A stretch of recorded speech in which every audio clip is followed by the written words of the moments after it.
Hi everybody. Today we're going to be reading a really special story, and this is called Giraffes Can't Dance.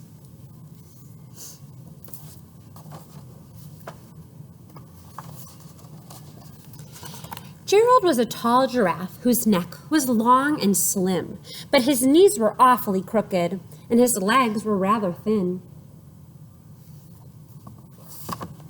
He was very good at standing still and bunching shoots off trees, but when he tried to run around, he buckled at the knees. Now, every year in Africa, they hold the jungle dance, where every single animal turns up to skip and prance. And this year, when the day arrived, poor Gerald felt so sad, because when it came to dancing, he was really very bad. Let's look at all the animals that showed up to the jungle dance. There's a lot. I see lions, I see zebras, and crocodiles. I think these are called African buffalo. Hyenas. I'm not sure if those are jaguars or cheetahs. Some meerkats and snakes. Some chimpanzees. All sorts of friends turned up at the jungle dance. The warthogs started waltzing, and the rhinos rock and rolled. The lions danced a tango that was elegant and bold. The chimps all did a cha-cha-cha with a very Latin feel, and 8 baboons then teamed up for a splendid Scottish reel.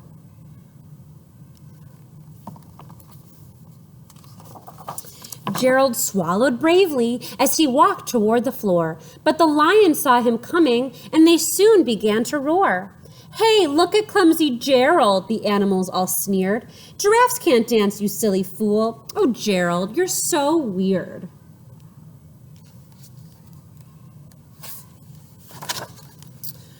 Gerald simply froze up. He was rooted to the spot.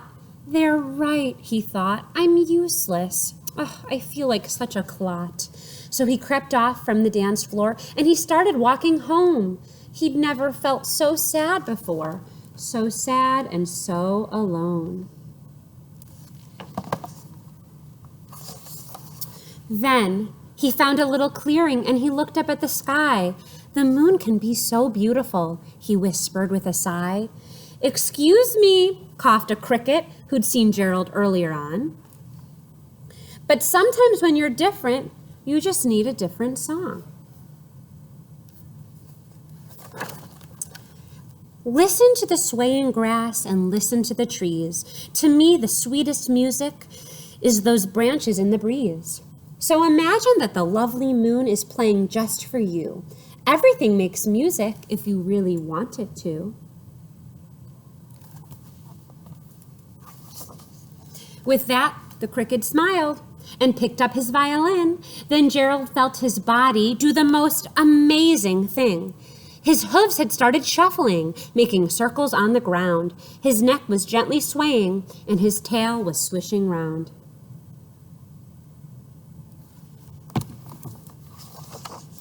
He threw his legs out sideways, and he swung them everywhere. Then he did a backward somersault and leapt up in the air.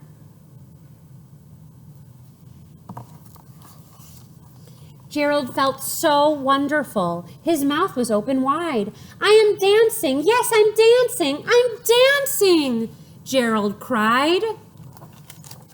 Then, one by one, each animal who'd been there at the dance arrived while Gerald boogied on and watched him quite entranced.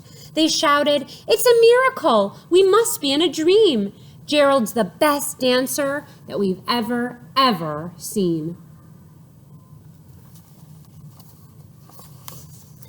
"How did you learn to dance like that? Please, Gerald, tell us how."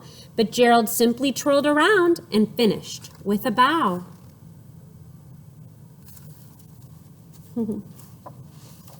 Then he raised his head and looked up at the moon and stars above.